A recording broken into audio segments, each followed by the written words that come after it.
My name is John Mattis. In Vietnam,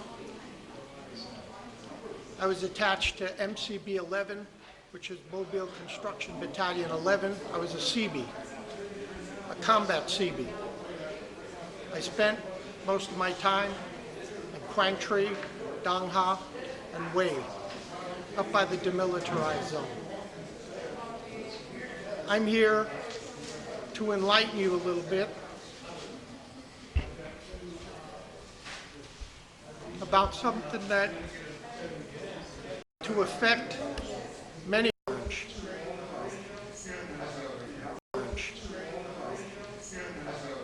When we were in Vietnam, most of us walking through the jungle, we had no idea what we were getting on ourselves. We thought it was just rain or dew. It turned out to be a chemical agent or an herbicide that they used to kill the foliage over there. They wanted to kill the foliage so that we could see the enemy, and the enemy couldn't be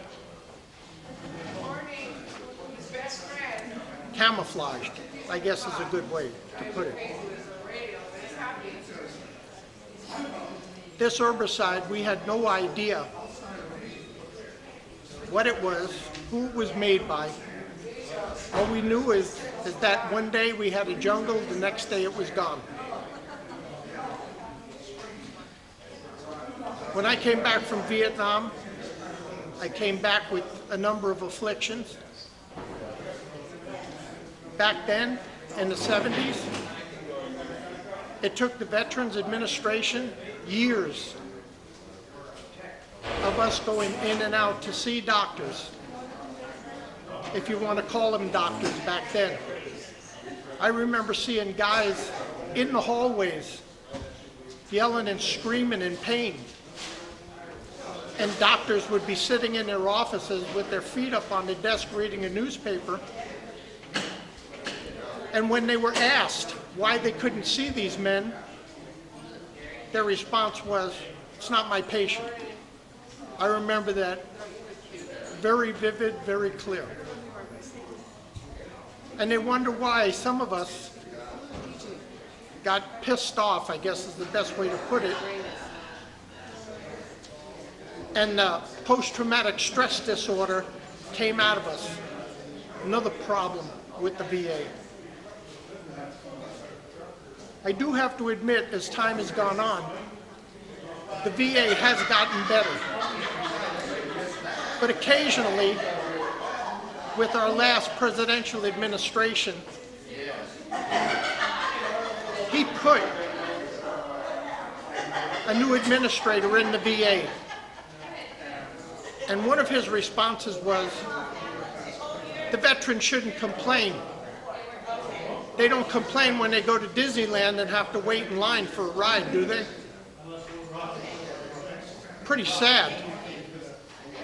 These are people that don't know what pain is all about. They don't know what it's like to have cancer riddled through their body. They don't know what it's like to have their prostate taken out and have to wear a diaper for the rest of their lives. They don't know what it's like to have Parkinson's disease. And you have to change your whole life with Parkinson's because you don't have a clue what's going to touch you off. You don't have a clue when you're going to get the shake so bad that your body goes into convulsions. Or you start drooling from your lips. Or different things that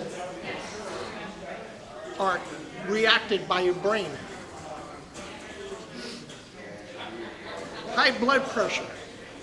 Diabetes, you have to change your eating habits. You have to go in for your A1C every 6 months. You have to go in and get your eyes tested to make sure you don't have glaucoma, which is caused by diabetes. Some guys got to go in and get their lungs checked because they have cancer in their lungs. They have lymphoma. They have, there's so many different cancers that these guys are being afflicted with. It's astronomical. Some guys are deaf. Why? Because they were never given any hearing protection. Some guys are blind because they didn't have the proper eye protection. Agent Orange, which is what I'm here to talk about, when I was told that I had it, I had to make decisions based upon what it was that I was going to do and how I was going to do it and what steps I was going to take to fight the cancer. At that time, I made a decision in my life that it was no longer about me. It was about my family. It was about my grandchildren. And one of the things that I have got to deal with now is the fact that the possibility exists that I might have passed this on to my children and my grandchildren. I want you in Washington, D.C. to think about what would happen inside of you, how you would feel in your heart if you knew that the people you love so much have a chance of dying this horrible death, like someday I will. And people in the VA, remember, we're human beings. We fought for this country. We gave our blood for this country. Don't ever forget it, because the reason you're here today and the reason that you get to enjoy all of your freedoms is because of the sacrifices that we made.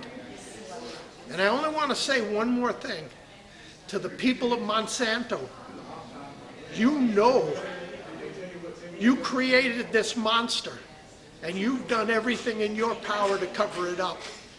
I hope someday that when you have to meet your maker, I hope you have a damn good explanation as to what you did to God's children.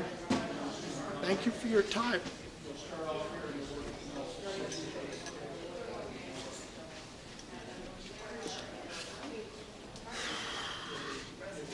I'm sorry.